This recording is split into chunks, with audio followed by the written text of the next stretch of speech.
Lucas Morgan, a 35-year-old high school teacher, recently divorced and looking to start a new life in a small town in the Appalachian Mountains, bought a 1907 house for less than market value. The house was at the end of a quiet dirt road, surrounded by dense woods, with no neighbors nearby. The day he moved in, Lucas noticed that a second-floor window was always ajar, the window to a small back room. He tried closing it, but the next morning, it was open again. At first, Lucas thought it was the wind or a misaligned frame. But as night fell, as he was reading in the living room, he sensed someone watching him from upstairs. When he looked up, he saw the faint outline of a woman standing behind the window. Long hair, a pale face, and dark eyes. She disappeared when he got up to turn on the light. Lucas is not a superstitious person. He tried to convince himself that it was just an illusion, maybe fatigue or the effects of the light.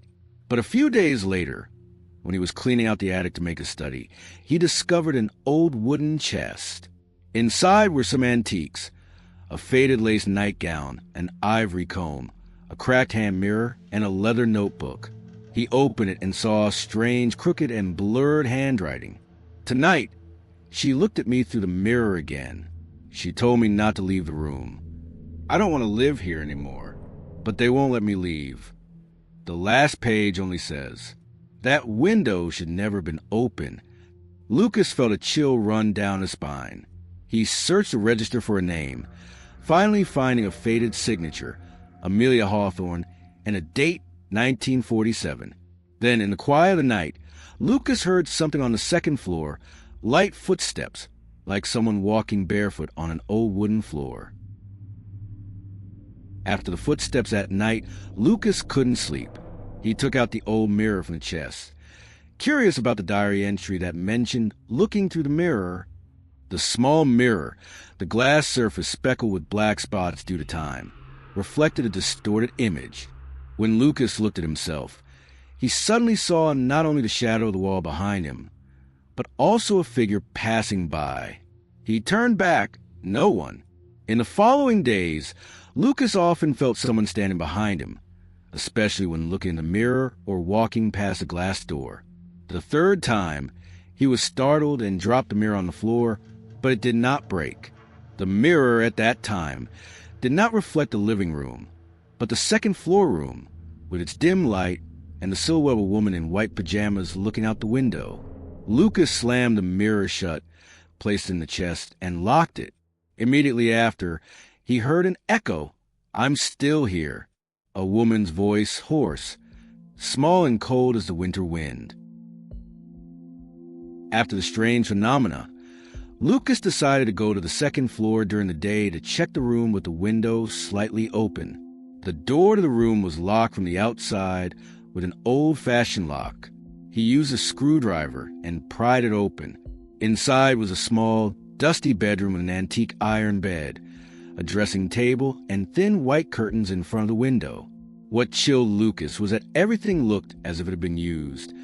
The pillows had dents, the dressing table had a comb and an open compact, and the mirror was covered in a thin layer of dust, but had fingerprints that looked like they had just been touched. He walked over to the window, looking out for the first time.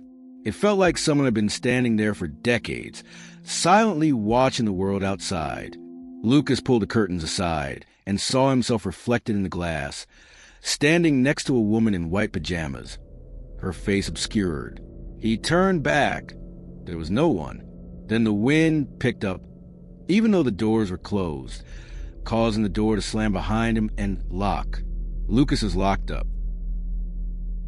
Locked in a stuffy and cold room, Lucas banged on the door, calling out, but to no avail. The house was far from town. No one could hear. As he tried to find a way out, he noticed that an old rug at the foot of the bed was bulging as if it was hiding something. He pulled it away, revealing a small wooden floor door with rusty lock.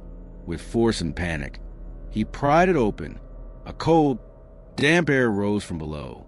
He shined his phone light down. It was a small, narrow chamber, not a storage room, but more like a secret prison cell. Below was a small iron bed, with chains still hanging from the rails and faint scratches on the wall. There were also words scrawled with a sharp object. I'm not crazy. I don't want to die here. The window is the only hope. Lucas stepped back, his heart pounding. He hadn't just bought an old house. He'd entered someone's private hell. Inside the cellar, he found an old cloth-wrapped object, a human hand bone, with a turquoise bracelet around it. At the same time, the cold voice rang out again, this time whispering right next to his ear. Now you see. Lucas screamed, kicking the door open. It flew open. No one was outside, but someone had clearly opened it for him. After escaping from a locked room and discovering a horrifying secret under the floor, Lucas tries to leave the house at night. But every time he tries to go to the front door, the lights go out. The house becomes dark, suffocatingly quiet, except for the ticking of the wall clock, slow, offbeat, and each tick echoing like bare feet hitting the wooden floor. Lucas groped for the door, unlocked it, but as he turned the handle, he saw blood oozing from the lock. He stepped back, and the door swung open smoothly. There were no more woods outside, no more dirt road, just a pitch-black sky, no moon, no stars, no way out. Lucas turned his head, and there she was standing on the steps. The face was clear now, a crooked jaw, bloodshot eyes, disheveled hair covering half his face. His lips didn't move, but the voice echoed in Lucas's head. You won't leave until you see as I saw, until you live as I lived.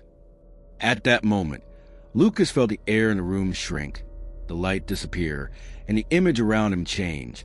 He was now in the same underground cell, tied up, looking up at the small window in the old wooden ceiling, light flickering. He screamed and struggled, but his body wouldn't move. She leaned down, her face just centimeters from his, and whispered, Now I know. Alive but forgotten. Everything went black. Lucas woke up, lying on the second bunk bed, covered in cold sweat. But he didn't know. The face reflected in the mirror in the room wasn't his own anymore. After a nightmare, Lucas wakes up feeling disoriented. The face in the mirror looks stranger than before. His eye sockets are deeper. His skin is ashen like someone who hasn't slept in a long time. He tries to go back to teaching, but he can't concentrate. In class, he hears whispers when no one is talking. Window, window. That whisper followed him home, echoing in the car, in the running water, in the wind blowing through the cracks in the door. He could no longer distinguish between his thoughts and the voice of someone else. One night, Lucas turned on his computer and decided to look up information about the house. He found an old newspaper article from 1951 about a case with an inconclusive conclusion. Amelia Hawthorne, 23, believed to be suffering from schizophrenia, disappeared from her family home after not leaving her room for years. Her father, a local pastor, claimed she had been taken away by God. No body was found. Lucas froze. No body found. But he had. He descended into the cellar again. This time, it felt like someone was leading the way. Under the flashlight, a section of floorboards in the corner of the room looked different. Lucas pried it up with a crowbar. There was a small area of earth underneath that had been dug up earlier. There was no body, just a rusty tin box. He opened the box. Inside was a second diary. The first page says, I'm not crazy. I know my father is wrong. I just want to go outside. I don't want to look through the window anymore. I want to go through it. The last page was written in shaky, smeared ink. If anyone reads this, don't let him take me back. Just then, a strange sound came from the wall behind him. Not the sound of wind, but a vague, muffled groan. The wall began to crack. Cracks running down it as if something was trying to get out. Lucas stood still. In that moment, he understood that this house held more than just Amelia's spirit. It held another ghost, something darker. After discovering Amelia's diary and hearing moans from the wall, Lucas can't sleep. The image of the young woman with the desperate eyes keeps appearing in his mind. No longer a terrifying ghost, but betrayed, imprisoned, forgotten soul. The next morning, Lucas decided to do what should have been done decades ago. He smashed the back wall of the cellar. Shards of rock fell away, revealing a narrow space inside. No bodies, no blood, just an old white dress hanging on a wooden hook, a pair of small slippers, and an ivory comb with a few strands of blonde hair stuck to it. It felt like this had once been a small shrine to someone who had been erased from history. Lucas gathered the items, wrapped them carefully, and carried them upstairs. He opened the window of the room where Amelia had stood every night, and laid them all on the sill. The wind blew gently, not cold for the first time, but cool as a long breath after decades of suppression.